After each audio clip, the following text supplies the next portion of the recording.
Boa noite, pessoal.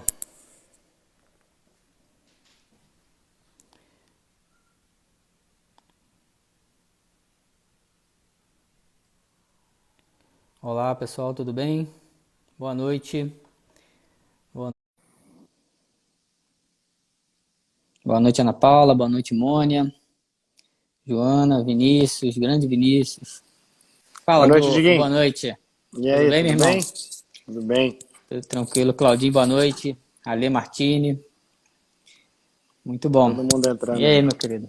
Cheio de gel no cabelo, hein, meu querido, hein? Mas agora, cara, sem cortar o cabelo há 3 meses já, velho. A única coisa que segura é o gel. Vamos que vamos, né? É. E aí, Olha, boa noite, Daiane, Valéria, tudo bem? a minha irmã já entrou aí também. Paulinha, Larissa, Thaísa, Cacá, o a Cata aí Guilherme. também, O Guilherme já Guilhermão. entrou. Boa noite, Flavinha.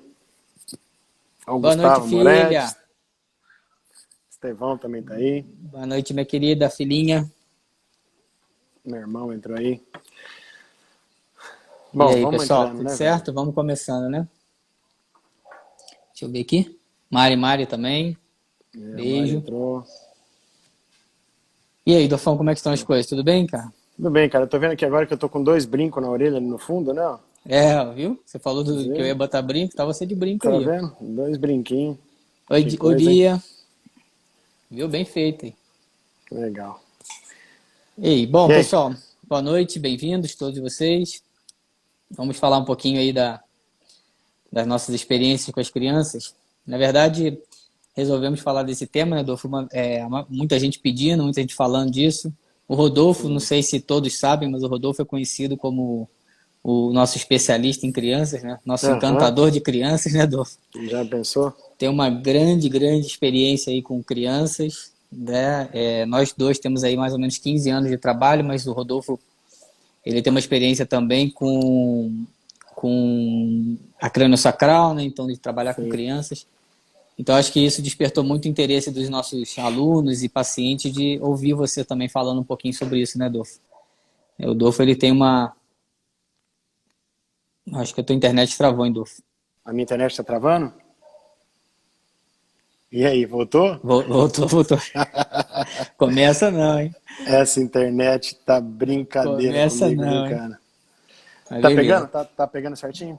Agora voltou. Tá. É, é, Então, é interessante você colocar essa questão, né, de como eu comecei a atender essas crianças, né? Isso começou desde 2003, quando eu fiz o curso de terapia crânio-sacral, né, que você falou aí. Que eu vi um professor meu, americano, é, atendendo uma criança e aquilo me chamou a atenção. E dali para frente eu cheguei no consultório, na clínica, ainda era a clínica da coluna, né, lá do Afonso, e uhum. começou a aparecer criança. Então foi bem interessante isso. E de lá para cá, na realidade, eu atendo muita criança, né, como você disse.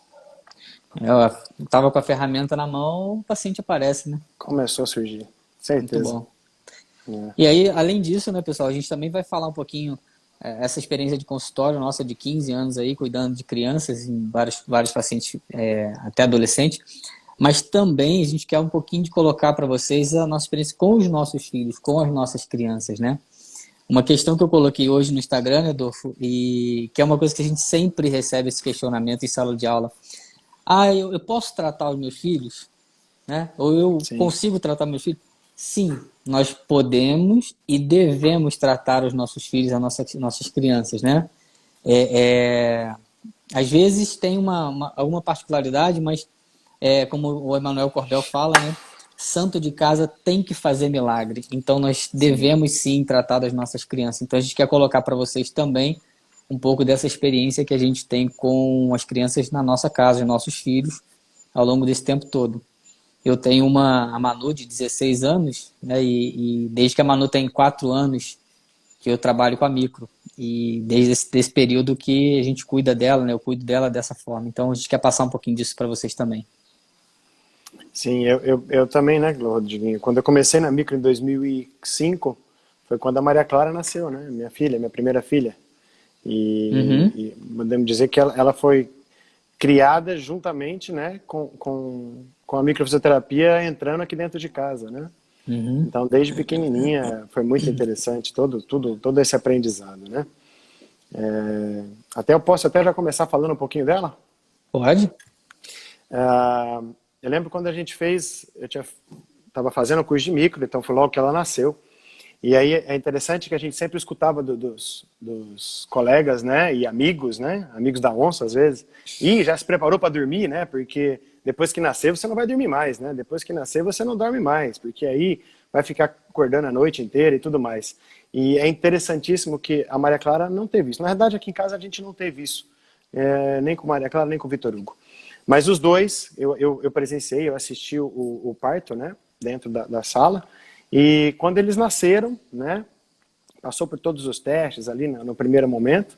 E quando eu peguei no colo, a primeira coisa que eu fiz foi colocar a mão lá na base do hospital e já começar, de uma certa forma, a verificar como é que estava a mobilidade craniana, né, a mobilidade do occipital, dos mastoides, ali se tinha algum bloqueio. Eu já fui liberando na hora as tensões da cervical, né? E foi bem interessante isso, porque eu estava recém-casado, com o primeiro filho, primeiro neto, e aí você sabe que aí tem avós, né? Tinha madrinhas, tudo ali, né? Junto conosco. E aí fica aquela pressão, né? E como é que vai ser? Como é que não vai ser? Bom, terceiro dia que saímos do hospital, chegamos para casa. Bom, e agora? Como é que vai ser a noite?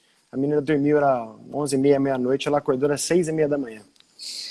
Qual foi o espanto de todo mundo? Será que ela tá bem? É. Será que ela tá com alguma coisa? Será que não tem nenhum problema com ela? Mas peraí, se ela não dormisse, não estaria bem. E a hora que dorme, também não tá bem? Tá ruim também. Também tá ruim? Então já começou ali, né, esse primeiro impacto da gente entender que, pô, e vamos dizer, né, vamos, sei lá, não sei se foi ou não a minha liberação, mas dali para frente ela dormiu e nunca tivemos nenhum problema com ela, né? Uhum. E Uhum. logo nos primeiros meses ela teve uma febre um dia e a gente já estava estudando toda essa linha de entender que a febre não é simplesmente uma doença, né? A febre é uma reação do seu organismo para se defender, né, ao primeiro instante, não é isso? E aí Uhum. não, corta a febre, não corta a febre, aí pensa, né? Os antigos ao lado, né? Minha mãe, minha sogra, né?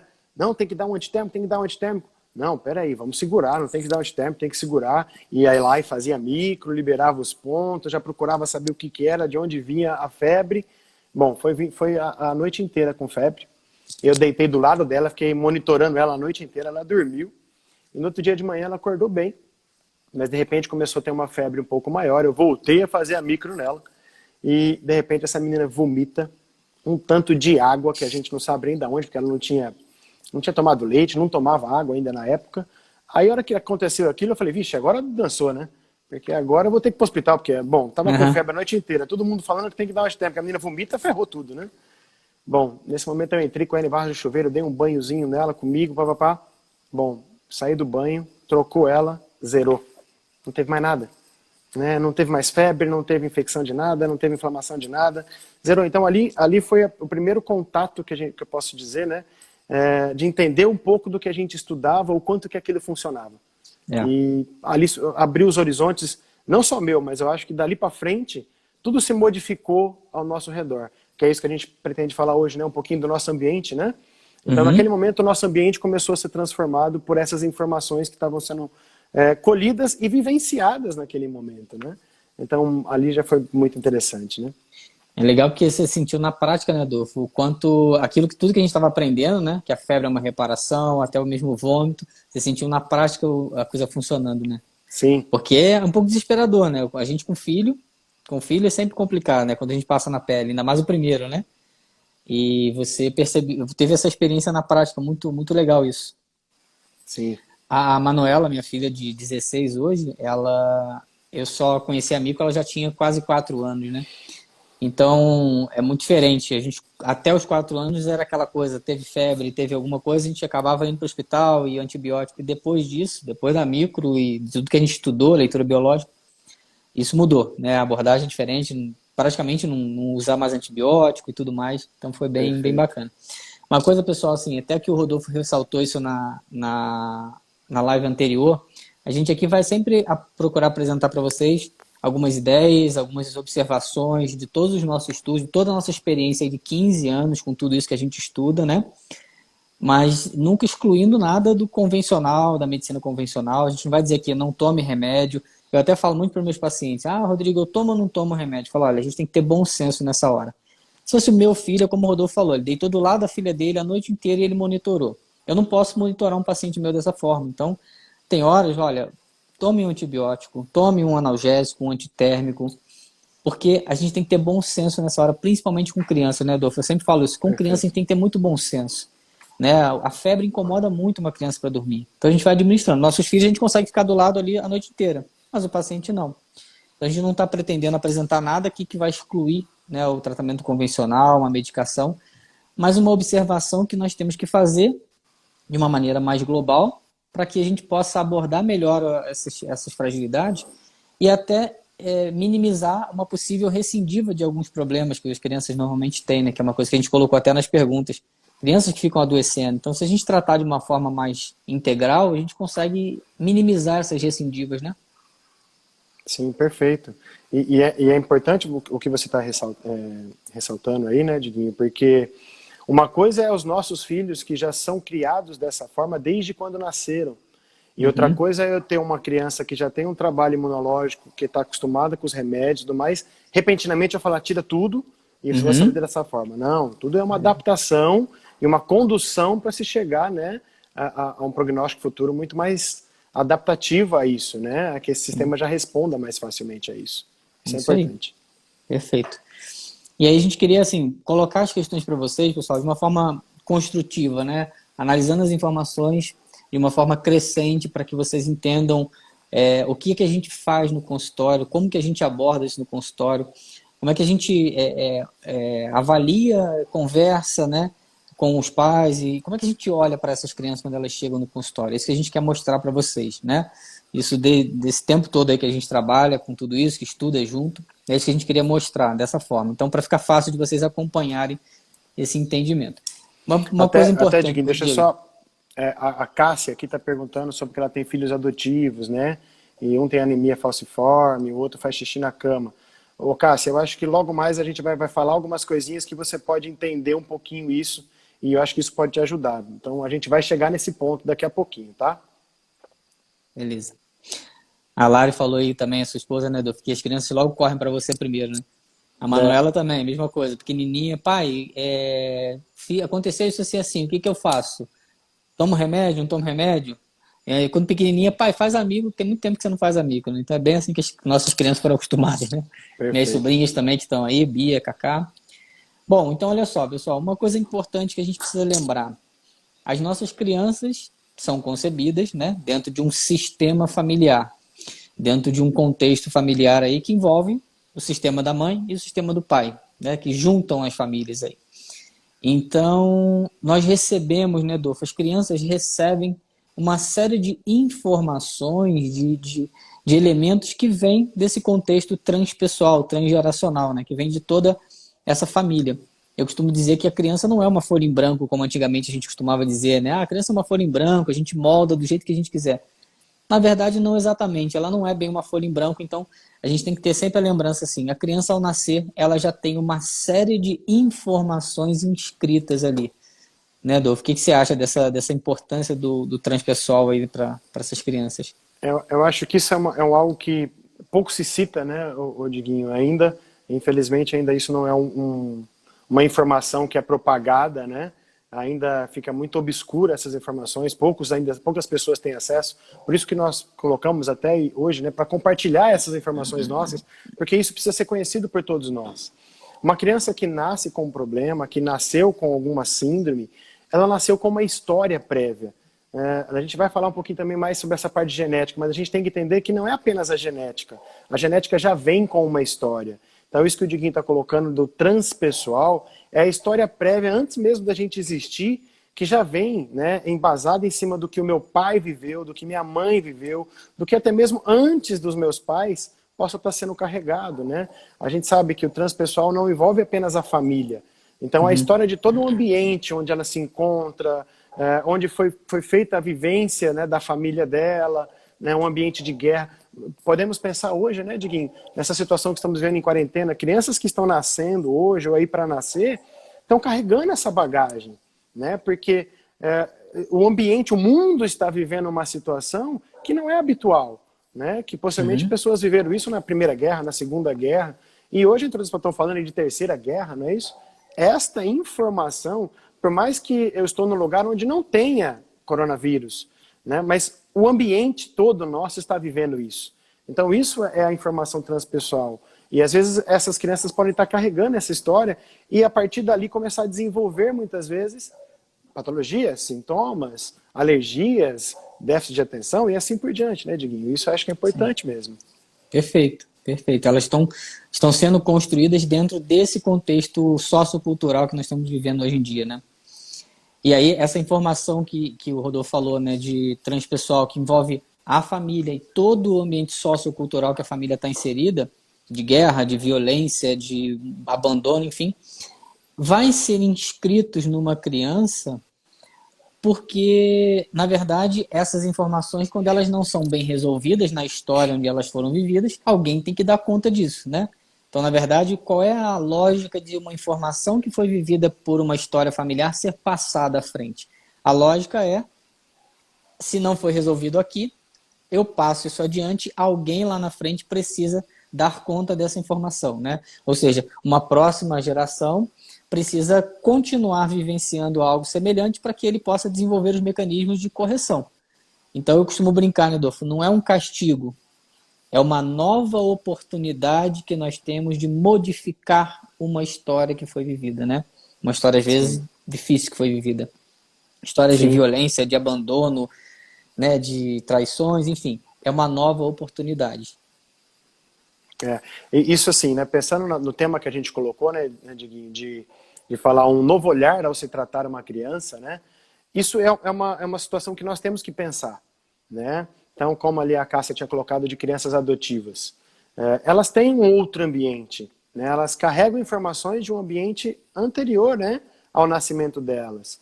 E isso muitas vezes pode estar escrito em nós. Então, ou seja, quando a gente vai tratar essa criança, é importante a gente buscar conhecer essas informações para, de uma certa forma, a gente entender, muitas vezes, repercussões e sintomas do que ela hoje pode estar passando, né? Então, a gente tem que parar para analisar isso.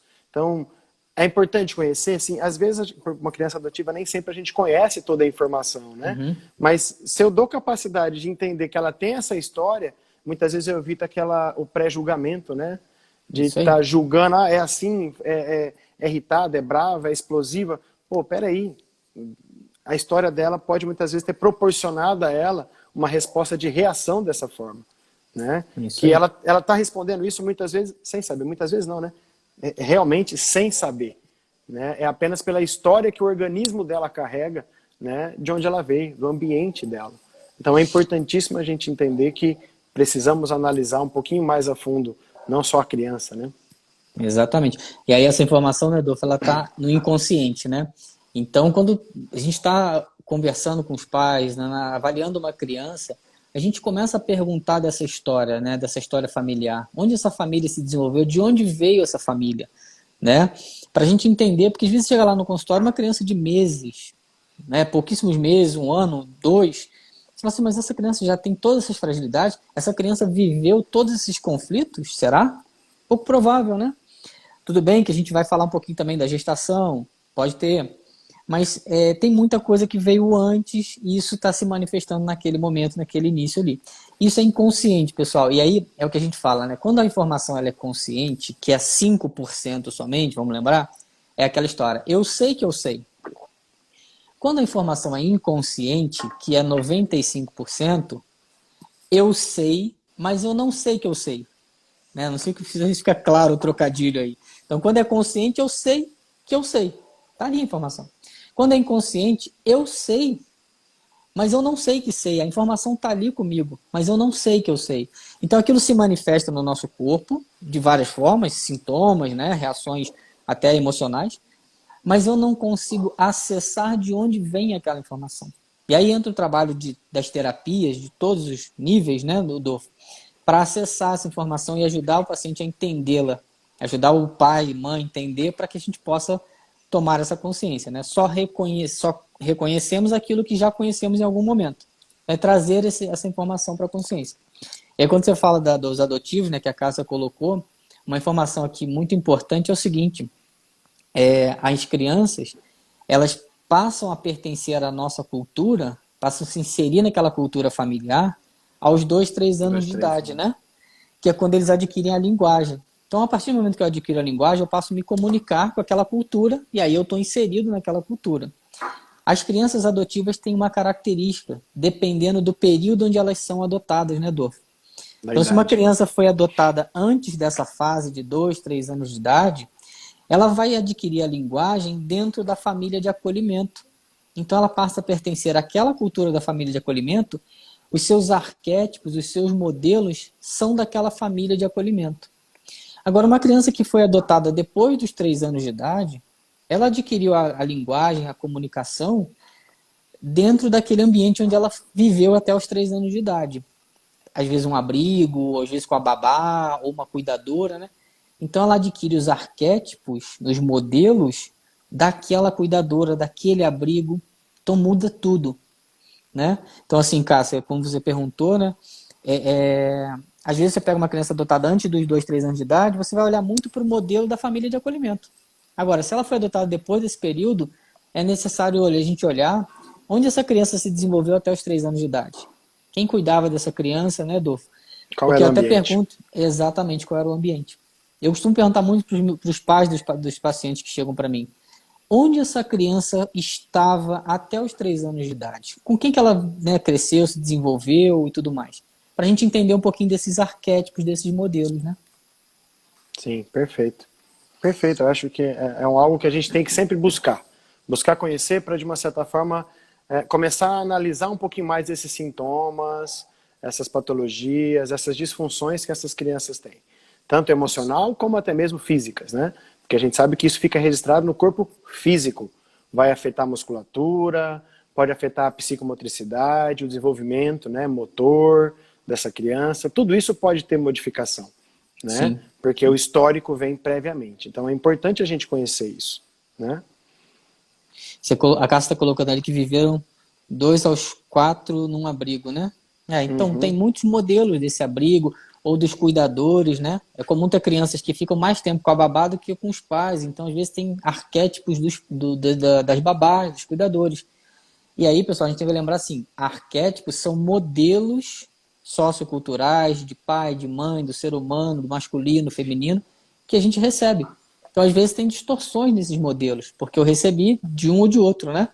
Eu cito até o exemplo da minha filha, a Manuela, ela, até os 3 anos de idade, ela praticamente ficou na casa só com a mãe, né? Eu não era casado com a mãe. Então, ela tem muito esses arquétipos da família maternal, da mãe e da avó materna, que é onde ela ficou até praticamente 3 anos e meio, né? Onde ela cresceu. Então, ela tem mais esses modelos dali, esses arquétipos, alguns arquétipos até bem característicos, né? Até onde esse modelo se inseriu para ela. Diguinho, ó, eu vi que tem bastante pessoas colocando aí. Podemos atender mulher grávida, né? Não só podemos, como é importantíssimo, né? Nós vamos falar da fase gestacional, eu acho que nós estamos indo em etapa, né? Vamos passar pela Uhum. hereditária agora, a impressão genômica, né? É, mas podemos sim atender as mulheres grávidas, é importantíssimo porque a hora que você atende ela, você já consegue dar uma informação para aquele feto que está ali em desenvolvimento, né? Teve uma outra pessoa que colocou sobre atendimento em crianças de abrigo. Putz, isso seria fantástico, né?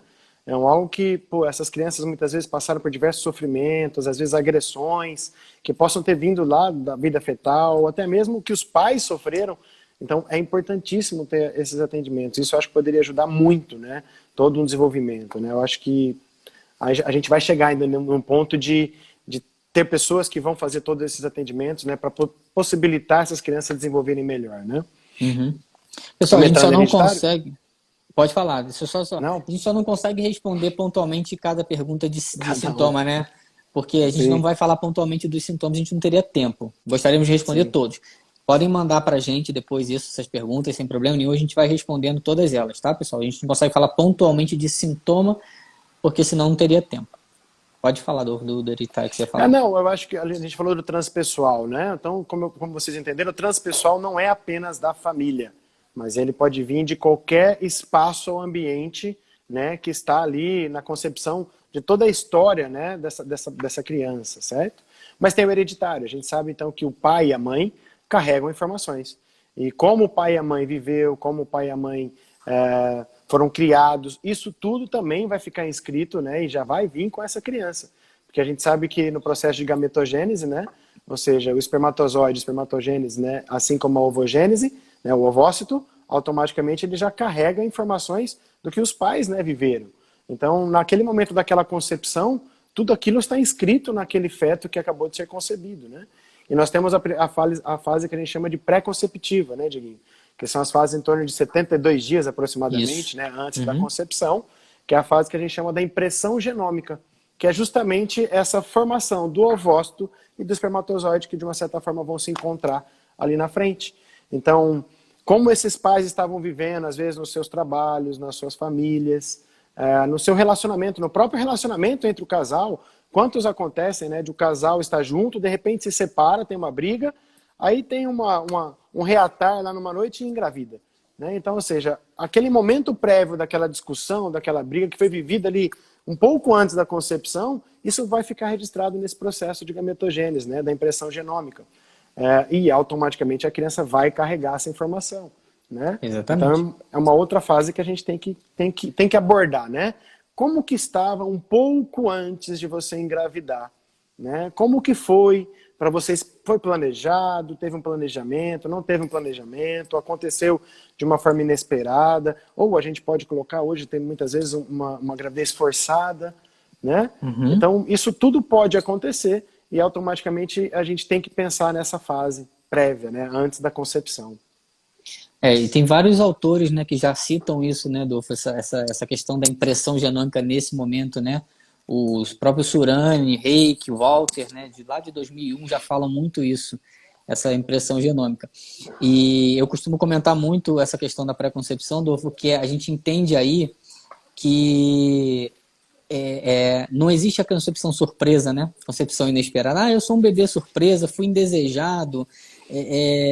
Não, biologicamente não existe essa surpresa, né? Tudo já estava sendo preparado, como o Rodolfo falou, 72 dias antes, tudo já estava sendo preparado para que houvesse aquela concepção.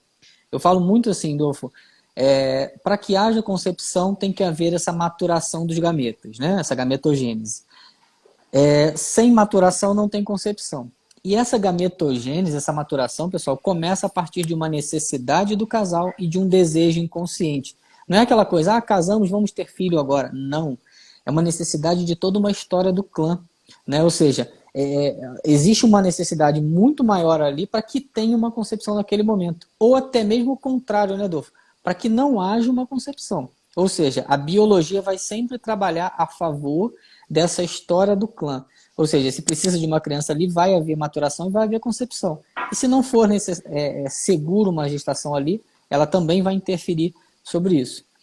Sim. Só uma colocação, pessoal. Muitos aqui perguntando, né? A Lígia falou, acho que o Claudinho colocou também, sobre atender os pais ou não. Né? Você ia falar sobre isso, Dolfo? Na realidade, eu vi ali, tem algumas perguntas falando quem atende primeiro, né? As crianças ou os pais? Bom, eu posso falar um pouquinho da experiência minha clínica. Eu atendo muita criança, então chega normalmente as crianças para serem atendidas. Normalmente, quando eu atendo criança, sempre os pais estão juntos. Sempre os pais estão juntos. A partir da adolescência, de 12, 13, 14, 15 anos, aí eu já deixo meio que referente. Bom, vocês, para mim, não tem problema nenhum entrar pais, mas se tiver alguma coisa, se quiser entrar só o adolescente, 15, 16 anos, sem problema nenhum. Mas quem atende primeiro? Então, normalmente, quando vem a criança, eu atendo a criança. Né? Então, eu poderia falar, não existe uma ordem. Eu atender a criança primeiro ou atender os pais primeiro. Isso não vai ter diferença. O importante é que você está tratando tanto o peixe quanto a água onde esse peixe vive. Então, e é interessante que quando a gente atende, né, eu atendo a criança, e como a gente faz toda essa... Na verdade, você dá uma aula para a criança, né, enquanto você está atendendo. Você dá uma aula para a criança, não, para os pais, né? É o nosso... É vício nosso, né? É vício. Você dá uma aula para os pais sobre o que é, como vai ser feito, e vou falar que 90%... Tá? Os pais, de repente, saem dali do seu consultório e já marcam uma consulta para eles. Então, eles normalmente vêm para fazer. É importante com que eu atenda os dois? Sim, porque não adianta nada você limpar o peixe e voltar ali para a mesma água suja e mantida da mesma forma. Então, a gente tem que entender que tem que haver a mudança da água também. Então, independente se eu vou purificar a água primeiro ou limpar o peixe, não tem diferença. O que importa é que ambos sejam trabalhados, tá? Então, ordem nenhuma, mas que é importante atender os pais, perfeitamente, tá? Isso é necessário. E é interessante, né, Diguinho? Porque às vezes a gente sabe que quando a gente atende a criança, você vai dando informações e as informações não são da criança, né? A história que a gente vai achando dos traumas e conflitos é a história da família. A história do que o pai viveu, do que a mãe viveu, do que o casal viveu, do que, como a gente falou, transpessoal, né? A concepção, o hereditário se carrega. E aí tem pessoas que vão falar assim, às vezes até já aconteceu, acho que possivelmente pode ter acontecido com você, tem pais que saem dali e que não voltam. Porque, na realidade, mas ele está falando só dos meus problemas. Né? E tem pessoas que às vezes têm essa dificuldade dessa interpretação ao primeiro instante. Né? Então, independente, se eu vou atender criança ou pai, ambos deveriam ser tratados para buscar uma coerência, né, do ambiente. E a partir dali conseguir fazer com que aquilo ocorra uma mudança para se purificar esse ambiente como um todo. Né? Perfeito. Eu falo assim, né, Adolfo, como você falou, normalmente na minha consulta também os pais entram juntos, a gente conversa muito, como o Claudinho colocou, cada atendimento é praticamente uma palestra. A gente tem esse vício de professor, mas na verdade é uma vontade que a gente tem que todo mundo saiba isso, né? É igual a gente está fazendo aqui agora, falando para todos vocês, a gente tem muita vontade que todas as pessoas entendam isso. Então a gente mesmo desenha, ensina, às vezes passa horas com o paciente, enfim. Aí eu falo muito uma coisa, quando a gente está atendendo, Adolfo, que saem essas informações, como você falou, de transpessoal e tal, muitas vezes os pais que estão sentados na mesa e começam a olhar para a gente e falam assim, eu acho que eu preciso fazer esse negócio aí também, né? Então, às vezes, o próprio pai e mãe fala, eu acho que eu preciso. E uma coisa que eu falo muito para os alunos, não tem que atender pai e mãe, não é uma obrigação, uma condição, certo, Adolfo? Mas seria muito importante. Então, é como você colocou, é muito importante atender os dois, pai, mãe e filho, mas se a criança que foi para tratar, eu vou tratar da criança. Não é aquela coisa, chegou no consultório a criança para ser tratada, eu falo, não, tem que ser vocês dois para serem tratados. Não, nós vamos tratar da criança e os pais vão despertar um interesse. E a gente vai explicar, olha, seria interessante, se você quiser, você também pode ser tratado. Mas não coloque isso como uma condição, tá, pessoal? Eu sempre peço isso em sala de aula muitas vezes. Não coloque como uma condição. A melhora da criança só vai acontecer se tratar os pais. Eles têm que entender isso que o Rodolfo falou. Tem que mudar o ambiente, tem que mudar a água do aquário. Agora, se eles vão querer ser tratados ou não, é uma escolha deles, né? Isso é algo que eu sempre falo, viu, Diguinho? Eu não faço com que os pais tenham que fazer. Ah, é interessante eu fazer? Olha, é interessante, porque vocês também têm as suas histórias, os seus traumas, que podem afetar esse ambiente. Então é importante? Mas não é que tenha que ser obrigado. A gente sabe que a hora que eu limpo o peixe vai funcionar com uma forma melhor. Óbvio que se ele voltar a viver as mesmas coisas, ele pode voltar a ter outros problemas. Então é importante a gente saber disso. Tá? Não obrigar, não forçar. Né? Mas todos saem dali sabendo. Né? Eu posso até, nesse momento, contar uma parte que eu vi algumas pessoas colocando. Uma vez eu atendi duas meninas. Eu atendi só uma delas, que são filhas gêmeas, univitelinas, idênticas, ou seja, tudo igualzinho. Só que uma delas tinha enurese noturna, né? Ou seja, xixi na cama. Tá? E muito xixi na cama, muito xixi na cama. E é interessante, depois eu vou até falar com o Diguinho, ele vai comentar um pouquinho isso para vocês sobre essa filiação, a ordem de filiação, que daqui a pouco a gente vai entrar nisso.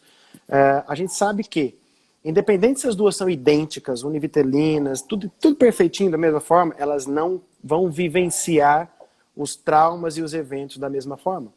Elas podem até passar o mesmo evento, mas como vão responder a eles são diferentes. E ali naquele momento era claro, eu tinha duas crianças idênticas, duas meninas, só que com características totalmente diferentes. Uma entrou com uma bonequinha na mão e a outra entrou com uma bola de futebol. Uma jogava futebol e a outra brincava de bola. Bem clássico, né? Qual que fazia xixi na cama? Quem sabe me responder essa aí, né? Qual que fazia xixi na cama? A da bola. Porque na verdade não era vamos dizer, gente, não tem nenhum problema com menina jogar bola. A minha filha joga bola, correto? Não tem nenhum problema disso. Mas não é algo cultural. E aquilo gera toda uma informação, né? E no momento que eu estava atendendo a criança, eu expliquei, fiz toda essa aula que a gente sempre faz para os pais, e comecei a atender, comecei a falar, e eu achei diversas coisas relacionadas à família. E óbvio que ali, a primeira resposta que eu tive dos pais era, não teve nenhum problema, não teve nada disso. A negação, né, das informações. Mas aí com o tempo eles foram soltando, então, eu sou separado, eu tenho uma outra filha, e aí eu casei com essa depois, ela estava tendo uma dificuldade de engravidar, a minha filha estava com problema de aceitar isso, minha filha vai morar comigo, e aí ficou naquela coisa que eu não engravidava, tive que fazer fertilização. Ou seja, todo um conflito vivenciado entre o relacionamento passado e o relacionamento atual, com a desenvoltura de vamos construir uma nova família, certo? E aquilo automaticamente foi impregnado nessas crianças. E é um fruto de fertilização, né? Então a gente tem que entender que elas vão carregar a mesma história, porém vão responder de formas diferentes. Porque possivelmente a característica de cada uma é diferente entre uma e outra. Então elas vão responder de formas diferentes, né? Então não adianta a gente querer tratar as duas iguais, né? Não, você tem que fazer a história de uma e a história de outra, porque elas interpretam isso de uma forma diferente, né? Então eu acho que isso é legal pra gente fazer, né? A gente não vai ter tempo, pessoal, de falar sobre isso a fundo. Tudo, né? Se for o caso, a gente faz uma outra live depois. Nós vamos fazer, na verdade. Mas o que o Rodolfo colocou é muito importante, porque são polaridades cerebrais diferentes, né, nos gêmeos, né? Isso a gente poderia aprofundar esse assunto depois, em um outro momento. E como o Claudinho colocou, os professores deviam saber dessas informações. Exatamente, Claudinho. Eu fiz uma palestra uma vez no colégio, justamente para levar essa questão desse entendimento das polaridades cerebrais e da posição da grade familiar. Porque não dá para você exigir da mesma forma de todas as crianças. Você entendendo isso, você consegue entender as nuances de cada criança. Eu brinco muito com a minha filha, com a Manuela, que ela tem as amigas dela, os amigos, e às vezes ela fala algumas coisas comigo e fala, filha, fica tranquila, fulano tem essa polaridade cerebral, então esse é o funcionamento dele, ou a ciclano. Então, eu brinco muito isso com ela. Ela já sabe, até aprendeu a avaliar, né, quem é a polaridade cerebral e tudo mais. Então, é muito particular. Duas crianças univitelinas, teoricamente, né, tem que ser tudo igual? Não, não vai ser tudo igual. Então essa abordagem é fundamental, né, Adolfo? Ó, tem até uma colocação aqui que é interessante isso. Mexendo com as crianças, estão mexendo com os pais? Sim. Já tive muitas que você atende a criança e quem tem muitas vezes uma reação, uma resposta depois, até às vezes mudanças, que na segunda sessão a mãe vem com a criança de novo, nossa, até eu mudei porque eu passei por tudo aquilo e eu fiz diferente. Sim. Você trabalha com toda a informação do campo morfogenético. Então, aquele ambiente todo está sendo trabalhado. Então, obviamente, quando você trata a criança, você também tem repercussões sobre os pais. E é uma informação importante em cima disso que você está falando, Dolfo. Se eu tratar o pai, eu corrijo a criança. Se eu tratar a criança, eu corrijo o pai e mãe? Não. Não necessariamente. Você vai acontecer isso que o Rodolfo está falando quando a informação é a mesma, né? Quando você encontra a mesma informação transpessoal do pai e da mãe na criança. E aí você tem essa relação. Às vezes não acontece. É porque você tem que estar na mesma informação. Perfeito, é exatamente o que você falou, né, Adolfo? E assim, por que eu tenho lá 3 crianças, só um repercutiu uma fragilidade X da família, né? Aí que vai entrar a questão da posição que essas crianças estão, né? Cada criança nasce numa posição na grade familiar. Um primeiro filho, um segundo filho, terceiro filho, por aí vai. Cada posição com a sua informação. Então, as crianças vão receber lá seu número de informações que vem de forma linear dessa história familiar, né? Então, eu recebo uma informação, eu sou o primeiro filho, eu recebo do primeiro filho. Eu sou o segundo, eu recebo dos segundos filhos. Então, por isso que às vezes um repercute, o outro não. Né? O Cláudio coloca muito isso na formação que ele criou, né? no Desenhando Sua Vida, a importância dessa posição para você conhecer toda a sua história. Então, cada criança vai ser concebida, não é nascimento, é concepção, vai ser concebida numa posição. Então, se a gente tem a história aí dos abortos, né, Adolfo? É uma concepção concretizada, pílulas né? do dia seguinte. Pois é.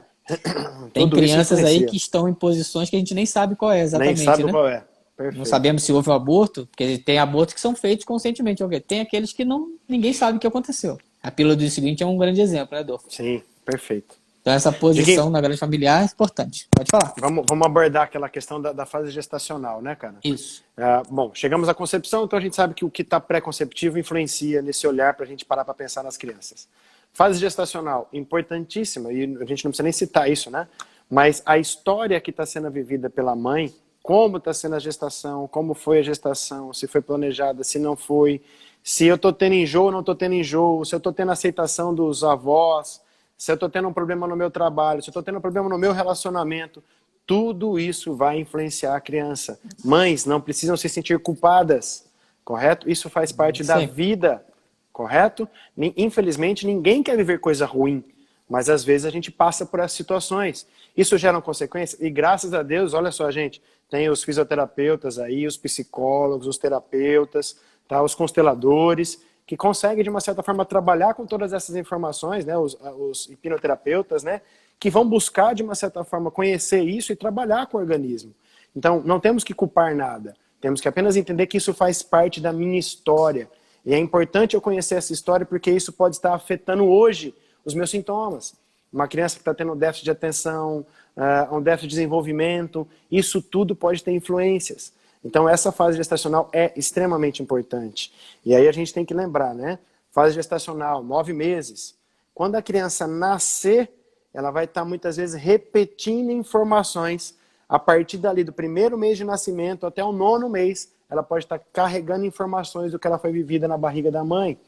E uma coisa que eu sempre deixo claro, mulheres, vocês não engravidam sozinhas, tá? Homens também fazem parte dessa gravidez. Por mais que a criança está na sua barriga, tudo que o pai está vivendo, está sentindo, está passando, isso também irá afetar a criança que está no ventre maternal. Então não podemos excluir que a história do que o pai... Pode ser que a mãe esteja a mil maravilhas, mas o pai está com um problema no trabalho que ele não está falando para ninguém, mas ele está sentindo isto. E ele chega em casa e ele não fala para ninguém, mas ele não está vivendo a essência dele naquele momento. Isso pode afetar e a gente nem sabe que isso está afetando. Então, é importantíssima essa informação, né? Porque essa fase traz muitas informações aos nossos genes, a construção embriológica do nosso corpo. Pode ser que às vezes eu viva a fase onde estava se formando o músculo da perna, né? Eu posso começar a ter problemas naqueles músculos, desenvolver sintomas, né? Então, tudo isso é importante a gente saber. A parte embrionária, gente, ou seja, o desenvolvimento embriológico, é interessantíssimo a gente conhecer as fases, porque dependendo quando foi o evento, você pode estar pensando, opa, o que estava sendo desenvolvido naquele momento? Para, de uma certa forma, começar a pensar em sintomas, em ações fisiológicas daquela criança, né? Isso. Complementa E aí. um dado numérico, né, Adolfo, disso que você falou aí, é a influência inconsciente dos pais durante a gestação é praticamente de 90%. Essa influência inconsciente vai diminuindo ao longo do tempo, pessoal. Então, até ali os 5, 6 anos de idade, ela cai para 75%, de 9 a 12, 65%, e vai caindo, né, essa influência inconsciente. Então, como o Rodolfo falou, o pai não está carregando a criança na barriga, mas ele tem uma influência inconsciente dentro desse desenvolvimento, que ele faz parte daquele contexto familiar. Então, é 90% a influência que nós temos inconsciente em cima dessas crianças durante a gravidez. Ou seja, pessoal, como ele falou brilhantemente, não é culpa, é responsabilidade. Quando eu tive a minha primeira filha, minha filha mais velha, eu tinha 23 anos de idade. É óbvio que é diferente do Rafael, que tem 2 anos de idade, que eu tive o Rafael aos 38. Né? É óbvio que é diferente. Eu sou uma pessoa completamente diferente. Ah, então foi melhor ou pior? Não, não foi melhor nem pior, foi diferente. Né? Então, como o Rodolfo colocou, o pai faz parte. Né? Então, o pai está preocupado. Imagina agora, né, Rodolfo, como você falou no início, quantos pais não estão preocupados com a questão financeira nesse momento? Sim. Como que será que tem mulheres grávidas passando por esse momento, onde o pai está tão preocupado em como ele vai prover, né, para sua família nesse momento? Então, tudo isso é muito importante. Lembrando, então, de novo esse dado, 90% desse inconsciente desses pais influencia durante a gestação. É importante a gente citar isso, né, Diguinho, que nós, fisioterapeutas, gente, e até quem trabalha com essas técnicas que envolvem a busca das causas primárias dos eventos, né, dos sintomas, entendam, gente, nós temos muito trabalho na hora que tudo isso voltar ao normal, porque muitas pessoas estão passando por diversos tipos de transtornos, preocupações, medos, e que automaticamente vão ficar registrados. É importantíssimo a gente entender que lá na frente precisa ser corrigido, para que isso não venha a gerar outros problemas lá na frente, ou seja, vamos juntar as mãos, propagar essas informações, porque nós precisamos amanhã ajudar muitas e muitas pessoas, e podemos fazer isso, né? Isso aí. Então, não carreguem culpa dessa gestação, né? Vamos fazer o que a gente puder com tudo que aconteceu, né? Como o Rodolfo falou, existem as fases da embriologia, o que foi afetado, o que não foi, porque também a gente tem que lembrar, né, Rodolfo? Não é tudo que a gente passa que o corpo vai registrar, pelo amor de Deus, né? Ainda bem. Senão não teria nem espaço. Todo o corpo é feito para sofrer, se adaptar, se reorganizar e passar para frente com aquela informação sem nenhum problema. Né? Às vezes a gente tem lacunas que muitas vezes ficam travadas e impedem. Mas todo mundo é feito para se reorganizar, viu, gente? Perfeito. Pode falar, Adolfo. Eu ia falar que, bom, vamos passar para pós-nascimento? Vamos. Pós-nascimento. Eu acho muito importante essa fase, aí eu vou colocar desde quando quando eu fiz a terapia craniosacral. Então a criança nasceu, tinha aquela fase, né? Vai nascer, não vai dormir mais. E tem aquela fase, né? Até os primeiros 3 meses é muita cólica, é alteração do sono, é refluxo gastroesofágico, não é isso? E aí vem aquela famosa informação que nós temos, né? Ainda não está tudo formado, então precisa formar, e por isso que ainda tem esse refluxo e essa cólica. Gente, formado está, mas obviamente que ele vai se adaptar a um alimento externo, que é o leite maternal, a todo o ambiente que agora ele está tendo contato, né? De colocar a mão na boca e assim por diante, bactérias novas que vão entrar para o organismo. Né? Isso é extremamente importante, né? Então a gente sabe que essa fase pode ter essa adaptação a um novo mundo. Mas não esqueçam, como eu coloquei aquela hora, o que foi vivido no início da gestação pode muitas vezes estar sendo repercutido nesse início de pós-nascimento. Então, às vezes eu tenho lá uma criança, ou melhor, uma mãe que engravidou, e naquele momento teve um problema, porque a casa não estava pronta, né? Estava planejando a casa, e tipo, engravidei, não era agora, tinha que esperar um pouquinho mais, e aquilo tem que ser engolido daquela forma, não é isso? E, gente, parece que às vezes é uma coisa simples, né?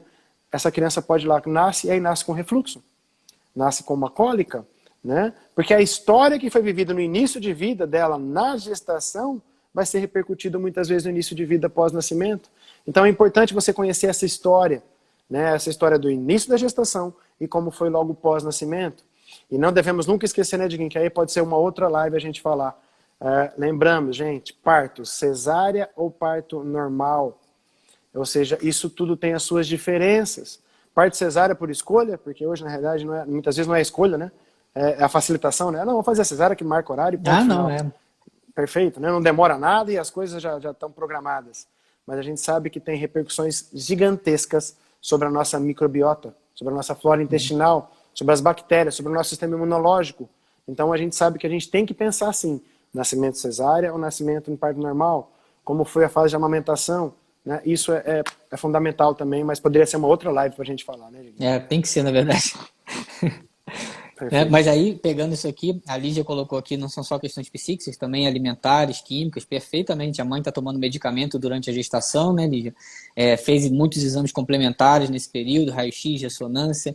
A gente lembrar, né, antigamente fazia raio-x para saber se estava grávida, né? Então isso também pode influenciar, né? Que na para quem é da microfisioterapia, sabe que são as lesões em F, as agressões externas que podem interferir no processo de construção do humano aí, né?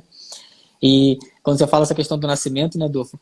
Uma criança que nasce de parto normal, ela pode ter disfunções cranianas, porque o canal vaginal é muito estreito, então tem que ter uma compressão do crânio, um mecanismo de retirada da criança pode fazer uma lesãozinha da cervical alta, e aí entra quem aí nessa hora? A craniosacra, muitas vezes, a osteopatia craniana, né? A gente sabe que na França é praticamente obrigatório a criança, ao nascer de parto normal, fazer uma terapia craniana, uma osteopatia craniana, para correção do crânio.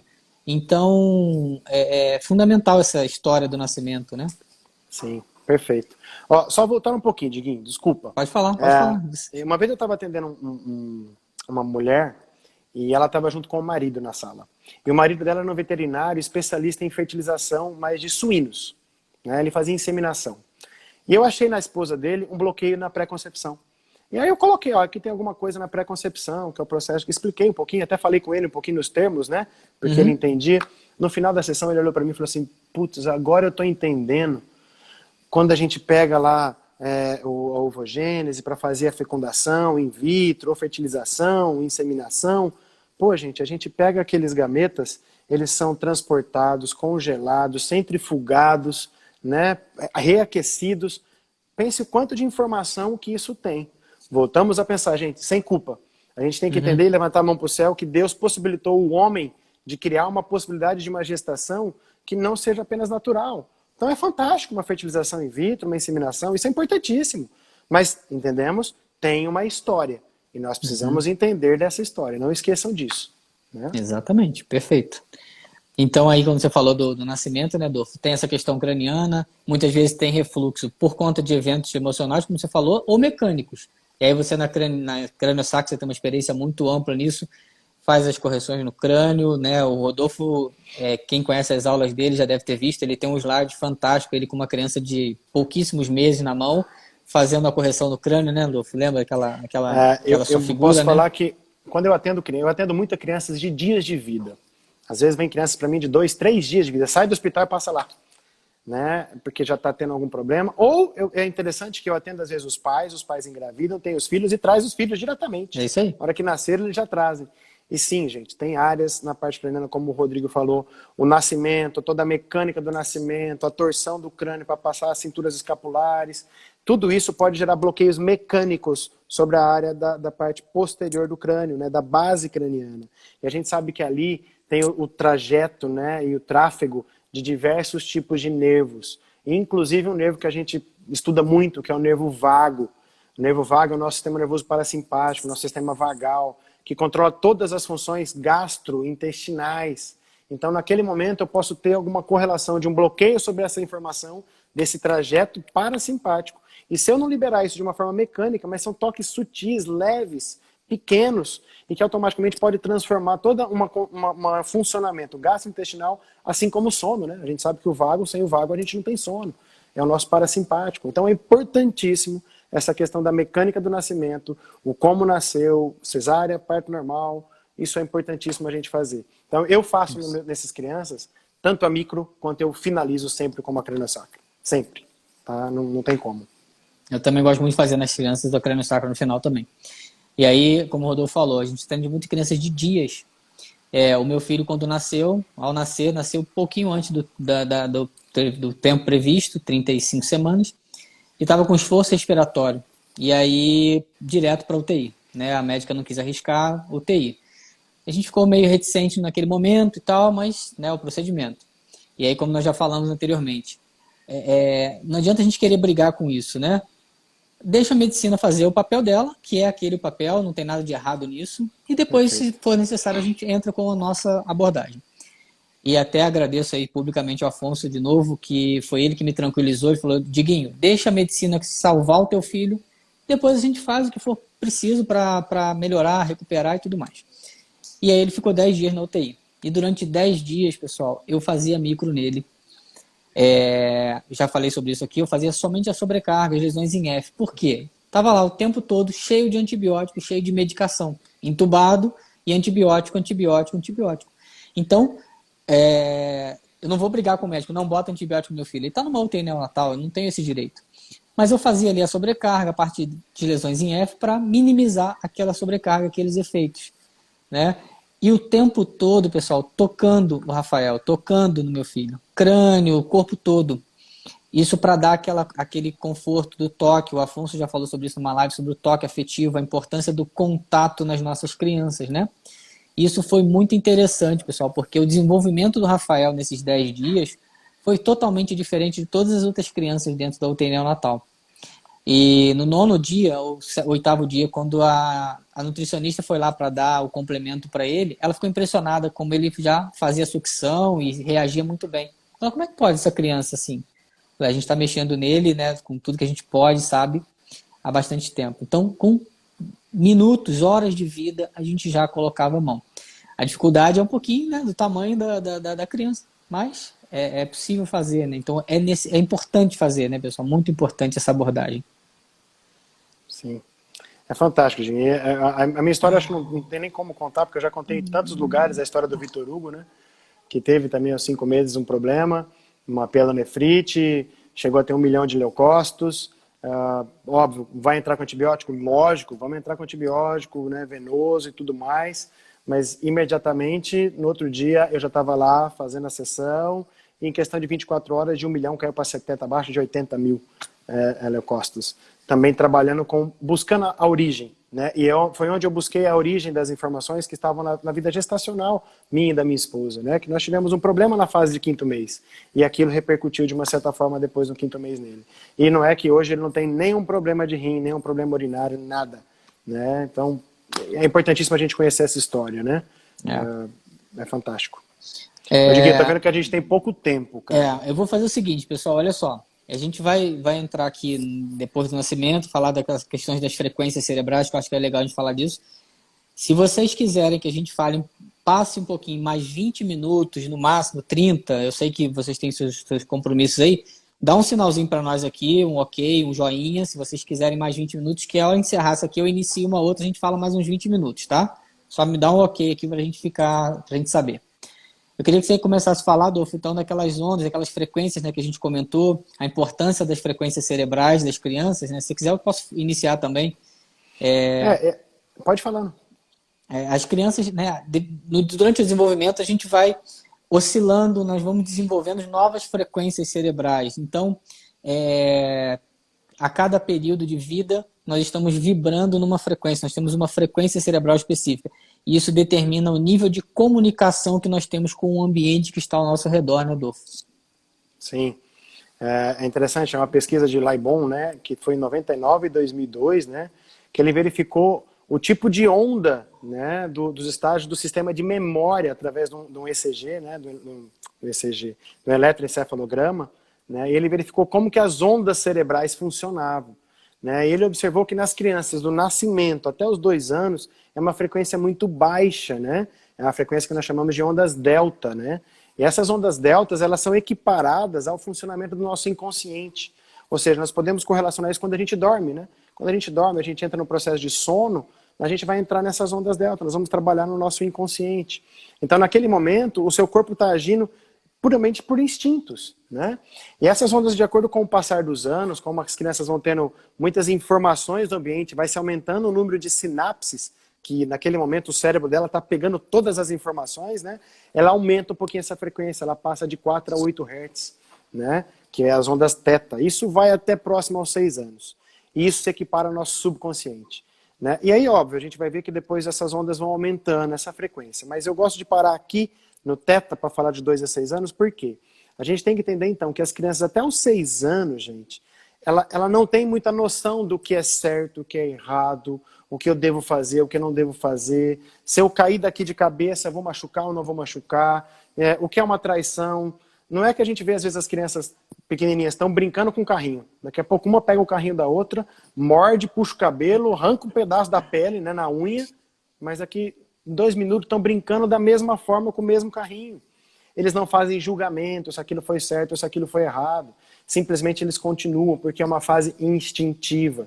Tá? O que é importante isso para nós ao tratar uma criança? Eu tenho que entender que essa fase até os 6 anos, o que eu acho muitas vezes de informações dentro desse ambiente, não é diretamente o que a criança sentiu, o que a criança presenciou ou viveu. Pode estar muito mais relacionado ao que os pais estão vivendo. Isso é importantíssimo, né? Essa frequência que eles estão conectados diretamente aos pais, né? Normalmente eles repercutem o que os pais estão passando, como você já tinha citado, né, Adolfo? A angústia que o pai está sentindo, o medo que a mãe está vivendo, ele está repercutindo por uma questão de frequência cerebral, pessoal. E aí é um dado técnico, isso aqui é neurociência, né? Ele está conectado naquela informação, ele está vibrando naquela informação, né?